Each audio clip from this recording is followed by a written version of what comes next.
ஆண்டவராகிய இயேசு கிறிஸ்துவின் நாமத்தினாலே இந்த காலை நேரத்தில் உங்களை நான் வாழ்த்துகிறேன். இந்த மாதத்துடைய பாதி நாட்களை நாம் முடித்து மீண்டுமாக ஒரு புதிய நாளுக்குள் நம் பிரவேசிக்க கர்த்தர் நமக்கு கிருபை செய்திருக்கிறார். உபாகமம் 1:11 ஆண்டவர் அழகா சொல்ற ஒரு வார்த்தை, கர்த்தர் உங்களுக்கு சொல்லியபடியே உங்களை ஆசீர்வதிப்பாராக என்று வாசிக்கிறோம். May the Lord God bless you as he promised you. அவர் சொன்ன வாக்குத்தத்தத்தின் படியே உங்களை நடத்தி ஆசீர்வதிப்பார் என்று திருமறை சொல்லுகிறது. இஸ்ரவேல் ஜனங்களை ஒரு நோக்கத்தோடு ஆண்டவர் அழைத்து ஒரு வாக்குத்தத்த வார்த்தைகளை தந்தார்.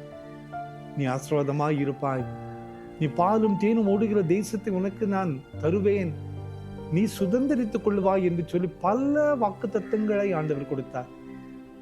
அதே போலதான் உபாகமம் 1:11 ஆண்டவர் சொல்லுகிறார், நான் எப்படியெல்லாம் சொன்னனோ அதன்படி உன்னை ஆசீர்வதிப்பேன்.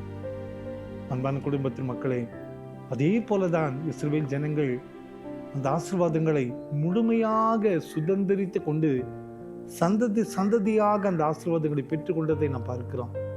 இந்த காலை நேரத்தில் கூட நமக்காக ஏராளமான வாக்குத்தத்த வார்த்தைகளை ஆண்டவர் சொல்லிக்கொண்டே இருக்கிறார்.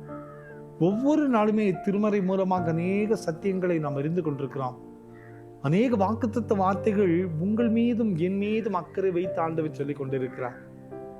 இந்த வார்த்தைகள் ஒரு நாளும் வீணாய் போகிற வார்த்தை அல்ல. இந்த வார்த்தைகள் ஒரு நாளுமே பொய்யாய் போகிற வார்த்தை அல்ல. அந்த வார்த்தைகள் நிறைவேறுகிற வரை கர்த்தர் ஆயத்தத்தோடு இருக்கிறார். அன்பான குடும்பத்தின் மக்களே, ஒருவேளை என்னுடைய வாழ்க்கையில ஒண்ணுமே நிறைவேறலையே, எத்தனையோ வார்த்தைகள் வசனங்கள் எனக்கு நம்பிக்கை தந்தது, ஆனால் இன்று வரை எதுவுமே நிறைவேறவில்லை என்று சொல்லி கலங்கி நிற்கிறீங்களா?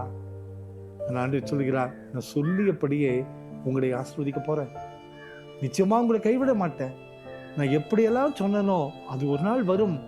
நம் நினைத்து கூட பார்க்க முடியாத ஒரு வேளையில, ஒரு அதிசயத்தின் பாதையில உங்களை நான் நடத்துவேன் என்று ஆண்டவர் சொல்கிறார்.